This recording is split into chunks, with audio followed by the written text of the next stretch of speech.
कोनो दुल्हन बेचारी दरुआहा से परेशान बा, बर्बाद करे के देखा SC ST OBC वालन के हर गली गली मोहल्ला मोहल्ला में अब दारू पन्नी में सरवा मेहररुओ बैठ के बेचे लागे। बर्बादी के ये कारण हो ना।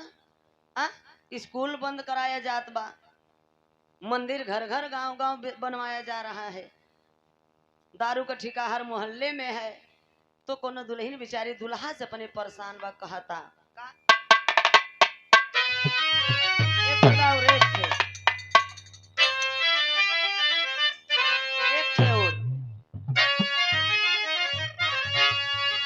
कौन जाता नवा बताओ तुम्हारी भौजी, कौन जाता नवा बताओ तुम्हारी भौजी, सैया में ललवा शराबीना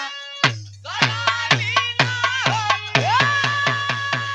शराबीना हो शराबीना हो शराबीना, कौन जाता नवा बताओ तुम्हारी भौजी, सैया में ललवा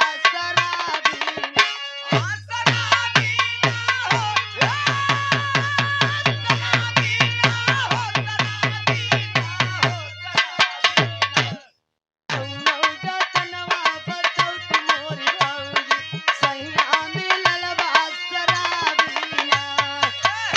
झुमका बेचे से झूलनी बेचे, बेचे से मर पायल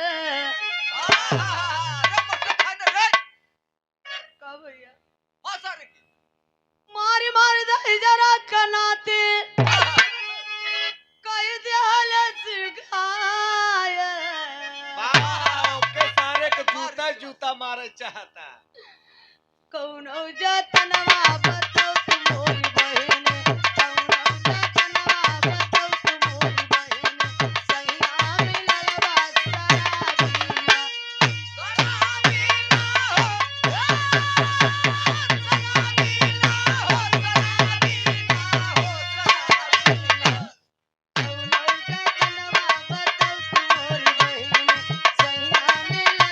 शराबीना,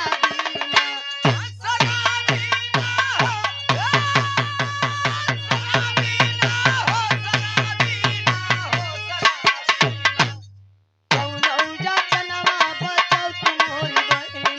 सैया में ललवा शराबीना देवी देवा ने हमें क्या दिया, 4 वर्णों में बंटवाया, नारी का अपमान किया, संभोग का वो वध करवाया, लड़ते रहे वो कलम के दम पे, लेकिन कहनाम बा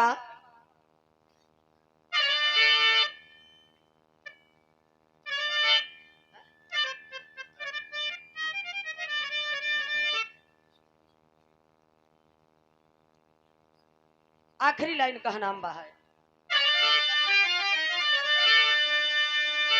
कोहिनूर हीरा है जय भीम, कोहिनूर हीरा है जय भीम, कोलंबिया बोले जय भीम, जापान बोले जय भीम, भारत रत्न है जय भीम, भारत नाम है जय भीम,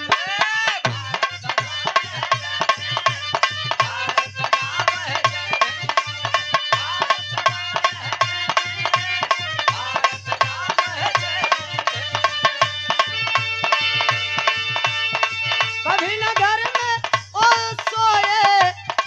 कभी न घर में सोए, लड़ते रहे सोए, माला भीम का बाका न कर सके, चुप गए भगवान बिरिया, भीम है शान हमारे, भीम है शान हमारे,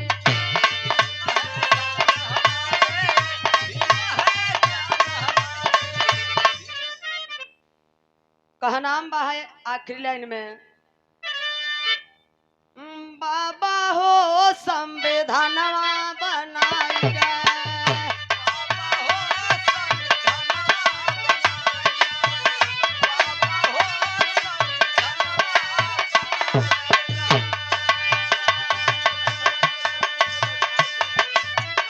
यही अछूतवन के कुर्सी पर बैठाई गए, यही अछूतवन के कुर्सी पर बैठाई गए, बाबा हो संविधान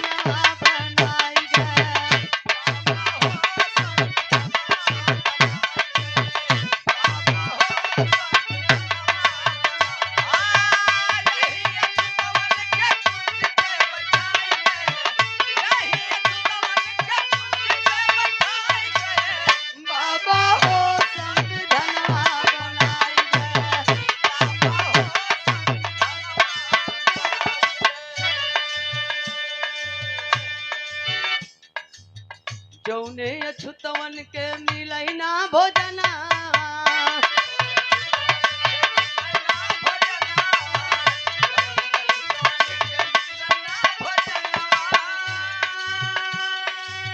वही अछुतवन के बफर में खियाई गए वही अछुतवन के बफर में खियाई गए बाबा हो संविधानवा बनाई गए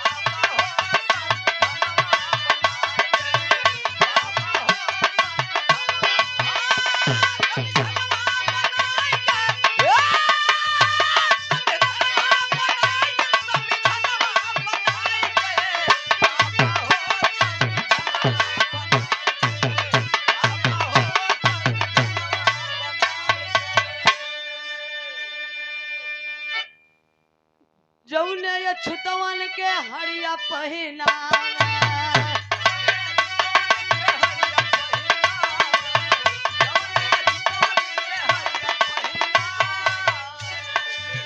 ओही अछुतवन के टाई लगाई गए ओही अछुतवन के टाई लगाई गए बाबा हो संविधानवा बनाई गए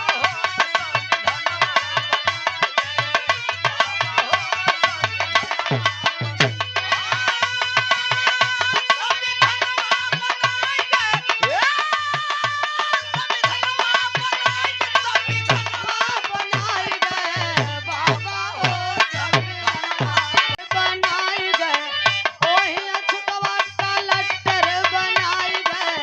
बाबा हो संविधानवा बनाई गए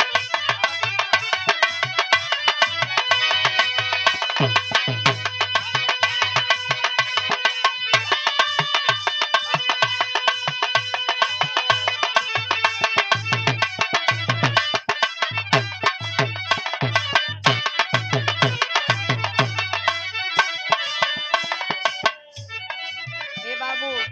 गले में हाड़ी कमर में झाड़ू लेकिन आज जो बाबा साहब की देन है कि इस हाड़ी की जगह पे टाई बेल्ट है और जवन या छुतवा पहिनऊ ना पावे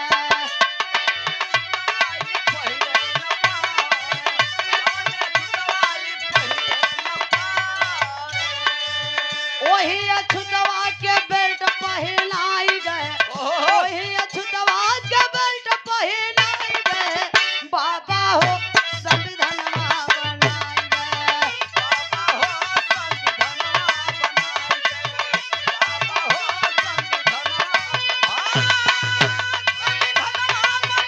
गए